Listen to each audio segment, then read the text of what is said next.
Já estamos de volta com Hora Geral Especial Final de Ano. Estamos conversando com o Rafael Redó, vereador reeleito na cidade de Mongaguá e presidente da UVEBS, União dos Vereadores da Baixada Santista. Rafael, eu deixei para você responder agora uma pergunta no bloco anterior. Como que é o relacionamento do Legislativo com o Executivo? É harmônico, é áspero, né? Até porque você é do Democratas e o prefeito Arthur é do PSDB. Inclusive, um fato que ocorreu na cidade de Mongaguá, muito rapidamente, que houve uma disputa na judicial, porque o atual prefeito acabou movendo um processo contra o Paulinho Vias-Ovos, que foi, de fato, o vereador mais votado de Mongaguá, mas aí a justiça acabou revertendo e o segundo colocado, que é o atual prefeito Arthur, assumiu a prefeitura, o Poder Legislativo, e não tem como mais recorrer. Como que é o relacionamento do Redó com o prefeito de Mongaguá? Foi exatamente isso, Douglas. Foi um imbróglio judicial, uma questão aí que a eleição, a campanha de 2012 só veio terminar em 2013 com essa mudança radical de prefeitos. A gente tem uma particularidade na cidade de Mongaguá, como bem falou, o Partido Democratas, ora aliado ao Partido PSDB. Em Mongaguá, eu acho que é uma das poucas cidades, ou a única cidade, que um é oposição ao outro. Isso não é de agora, isso já vem a uma história aí de mais de 30 anos, uma história aí de 3 prefeitos já, e hoje nós temos como prefeito diplomado judicialmente, ele está no cargo como prefeito, mas é o prefeito professor Arthur Parada Prócer, ele está no seu 4º mandato. Nós somos do Democratas, né? Estamos no 2º mandato, estávamos apoiando o prefeito Paulinho, e com essa mudança toda nós continuamos com o nosso posicionamento. Nós somos oposição hoje na Câmara de Mongaguá. Dentre 13 vereadores nós temos uma bancada mínima, uma bancada pequena, mas são 4 vereadores de oposição e esses 4 vereadores de barulho, a gente costuma dizer, porque são vereadores aí. Temos um Jacó Neto que tem o 3º mandato. Filho do ex-prefeito Jacó Coquidian. Exatamente. Temos o Badu, que também é 3º mandato, eu de 2º mandato, e um vereador novo de 1º mandato, que é o Renato Donato, mas com uma personalidade tamanha, está fazendo uma oposição, um grande trabalho. Isso que a gente costuma dizer, porque a política ela está inovando, ela está mudando. São as redes sociais, é o acesso direto hoje do povo, da população, junto a esses agentes, são as audiências públicas, são os trabalhos que têm que ser feitos diferente, e até a legislação que nos obriga ou nos faz impulsionar isso, para que faça uma política, uma gestão diferente a de 30, 20 anos atrás. Agora, Redó, esses 4 vereadores que são oposição ao atual prefeito, quais os partidos dele? Democratas? Nós temos os Democratas, nós temos o PSD, o PP e o PSB. Então nós temos uma pluralidade de partidos, não somos somente uma bancada, temos vereadores aí acima de 1000 votos, então para uma cidade como Mongaguá, isso tem uma grande proporção. Então, fazendo esse trabalho, é um trabalho de oposição, mas nunca um trabalho que denigre somente o governo, que vá na questão pessoal do governo.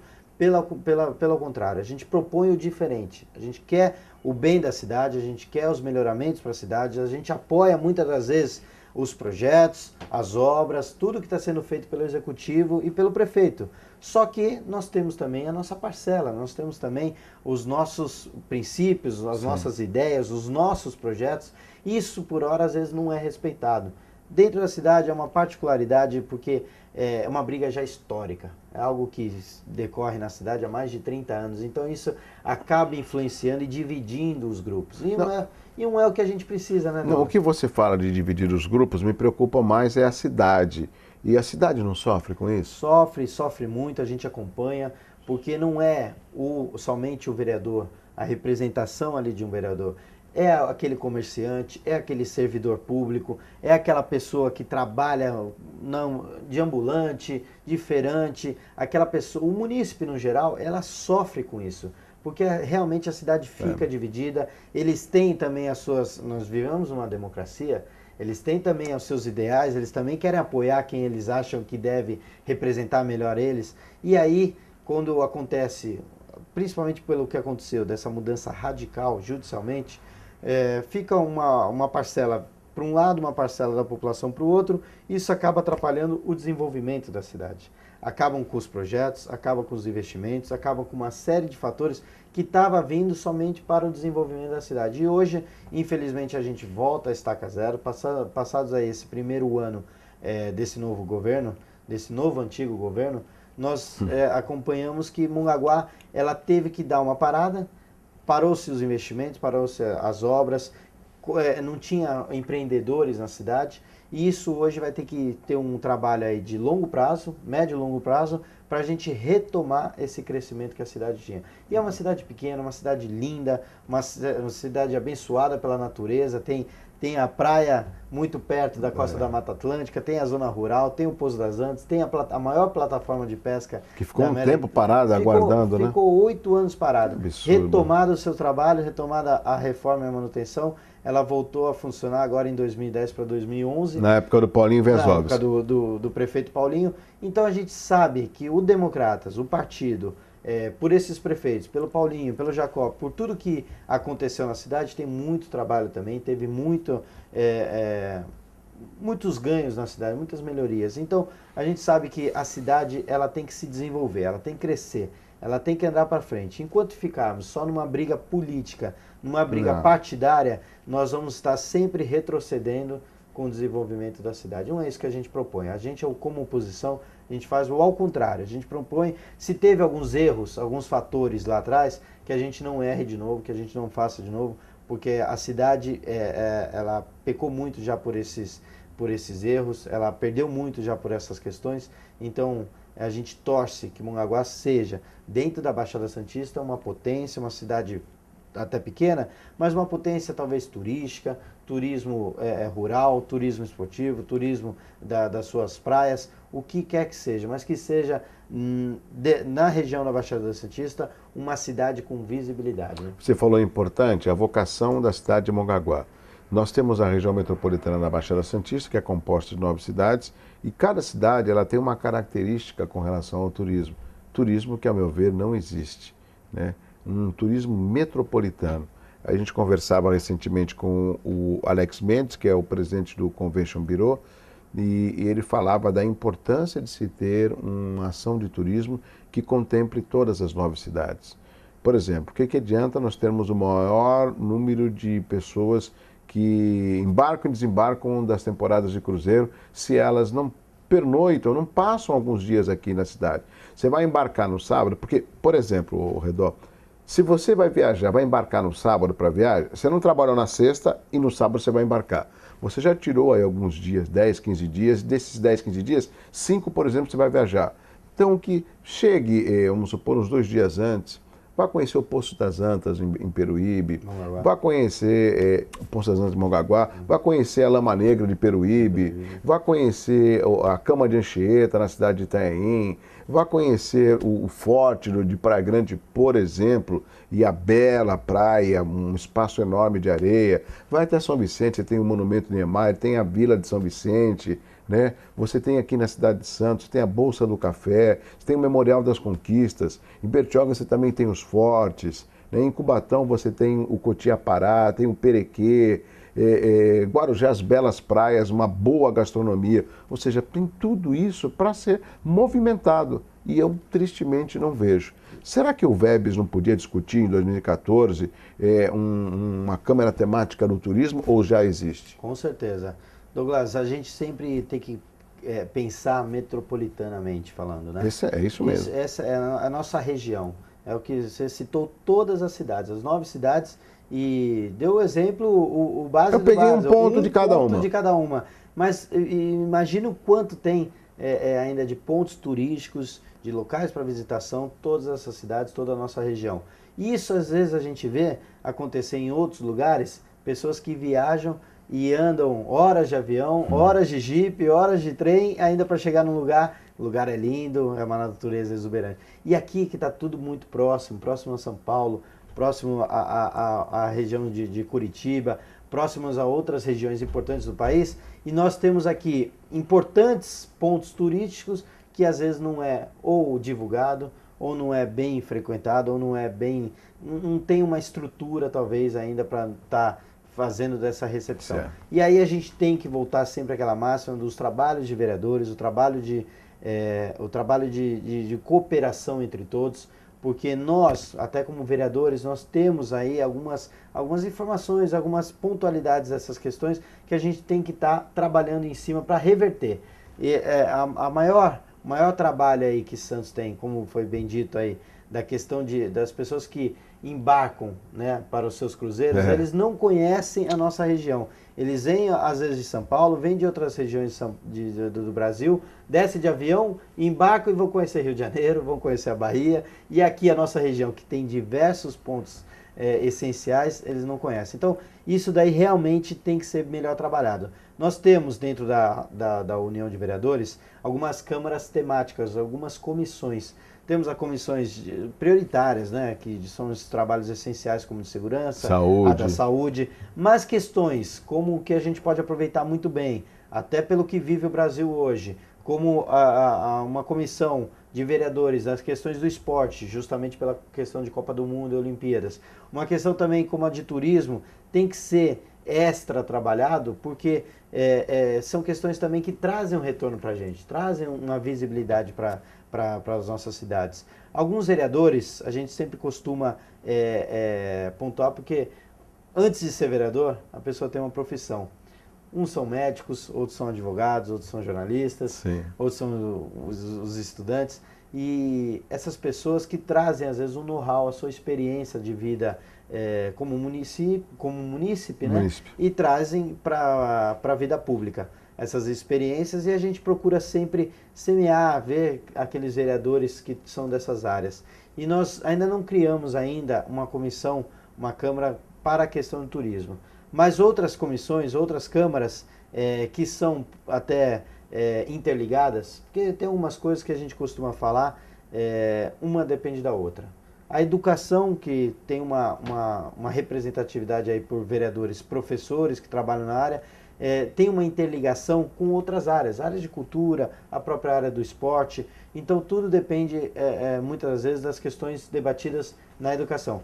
Mas a de turismo, que é alguma questão até pontual, a gente precisa ter uma criação para ter um acesso direto a esses secretários municipais, ao secretário estadual, e dar essa visibilidade para a nossa região, trazer essa visibilidade. Redó, você fala muito bem dessa visibilidade, e por muitos motivos a gente fica também questionando a qualificação profissional. Não adianta você dar qualidade, não adianta você dar perspectiva se você não dá essa qualificação. Nós conversávamos recentemente com a Lúcia Teixeira, que é presidente da Unisanta, e ela falava do envolvimento, da vida acadêmica, da qualificação profissional, dos laboratórios, dos TCCs, dos parques tecnológicos, ou seja, tudo isso é muito latente, é muito presente nos dias de hoje. Mas, ao mesmo tempo, se você pegar os jornais, você vê um grande número de pessoas, de vagas de emprego, ao mesmo tempo muitas pessoas desempregadas. Eu não sei se a característica do nosso litoral, de praia, faz com que as pessoas fiquem mais tranquilas, mais não atraentes para o batente. Meu ponto de vista. Mas eu ainda observo muita gente tendo como única alternativa a rodovia dos imigrantes. E a gente tem aí as 3 torres da Petrobras, logo vão estar funcionando, e o próprio gerente da Petrobras falou: a Petrobras não dá vaga, é só concurso, mas as empresas que prestam serviço, essas sim vão precisar de mão de obra. Contratam. E minha preocupação, Redó, é o pessoal de Mongaguá, o pessoal de Praia Grande: poxa, por que vem tanta gente de fora? E eu deixo a pergunta no ar: você se qualificou? Você procurou se qualificar, estudar, investir? Eu acho que falta um pouco da população também ser sacudida e despertar. Não sei se você pensa assim. É a capacitação, né? Então é primordial isso, pelo boom que a gente está vivendo aqui na Baixada Santista, porque é a questão do pré-sal, são essas grandes obras aí também de estado e a nível federal. Tudo isso daí depende para os nossos munícipes de uma capacitação, para estar inseridos dentro desse mercado de trabalho. E eu acho que ainda a região, eu costumo falar, que ela vive até às vezes uma crise de identidade. Ela é uma região de praias, uma região balneária, só que ela pode investir bastante na questão turística, como a gente estava falando, só que por hora ela quer ser mega industrial, ela quer ser uma outra região que talvez ainda não comporte pela nossa geografia. Hoje a gente vê as cidades, elas estão saturadas. Hoje, se você for procurar Santos, ou o próprio Mongaguá, ou Cubatão, não tem área mais para crescer. Ou cresce verticalmente, ou não tem mais aonde se investir e construir. Então, por tudo isso é que a gente costuma até falar, brincar que é uma crise de identidade. Eu acho que a gente precisa ter essa capacitação, a gente precisa ter esse mercado de trabalho com pessoas da região metropolitana, mas principalmente a gente saber o que é o potencial da nossa região. A gente não precisa levar muito, porque Cubatão já é um megapolo industrial. Santos contempla, só pela questão do porto, ela contempla toda essa parte de administrativo, comércio exterior, né, de tudo mais. Então a gente precisa verificar as outras cidades, como as cidades mais do litoral sul, Peruíbe, Mongaguá, Itanhaém e até Bertioga, como uma outra região de potencial turístico. E para isso, todas as pessoas que moram nesses locais, elas estarem trabalhando perto de suas residências, não estarem tendo que se deslocar, ora para Cubatão, ora para Santos, Guarujá, e muito menos, como bem disse, para São Paulo, ficar procurando trabalho em São Paulo. Alternativa a migrantes. Exatamente. E aí a gente ter essas pessoas inseridas no mercado de trabalho dentro dos seus municípios, perto das suas casas, né? Dos seus lares. Eu já tive oportunidade de comentar isso, que eu vou repetir para os meus amigos telespectadores do Hora Geral. O Rodolfo Amaral, que é economista, ele uma vez ele citou uma alternativa que eu sempre lembro, já faz anos isso, e não sai do papel. Por que não se fazer, eu acho que o Vebs poderia até provocar isso no ano que vem, por que não fazer um inventário de áreas disponíveis na região metropolitana para que essas áreas disponíveis possam contemplar projetos habitacionais? Santos não tem mais área, não tem espaço, são poucos, e os poucos são caros. Mas você falou muito bem, tem Mongaguá, tem Peruíbe, tem Praia Grande, a expansão está no litoral sul. E através desse inventário de áreas, projetos habitacionais poderiam ser implementados. Esse é um aspecto que você vai responder depois do intervalo. Uma outra pergunta que eu quero deixar também é a respeito de habitação. Existe problemas de habitação na cidade de Mongaguá? Não é um número oficial, mas levantamentos dão conta de que aproximadamente 90 mil moradias é o déficit habitacional na nossa região. Isso pegando as 9 cidades. Então, esses dois aspectos. Tem problema de moradia na cidade de Mongaguá? Existe algum estudo nesse sentido? E você poderia propor no ano que vem uma discussão com relação à habitação para que haja esse levantamento via AGEM, via Condesb, não sei, aí é o Vebs que vai definir, mas que a Vebs provocasse esse inventário de áreas para que a gente possa cobrar dos governos estadual e federal projetos habitacionais. Tem o Minha Casa Minha Vida. Eu conversando com o meu amigo Sidney da Caixa Econômica Federal, falei, Douglas, a Caixa paga até o terreno e ainda oferece uma relação de construtoras para que possa construir. Falei, sei, e o que falta? Falta o terreno, essa é a realidade.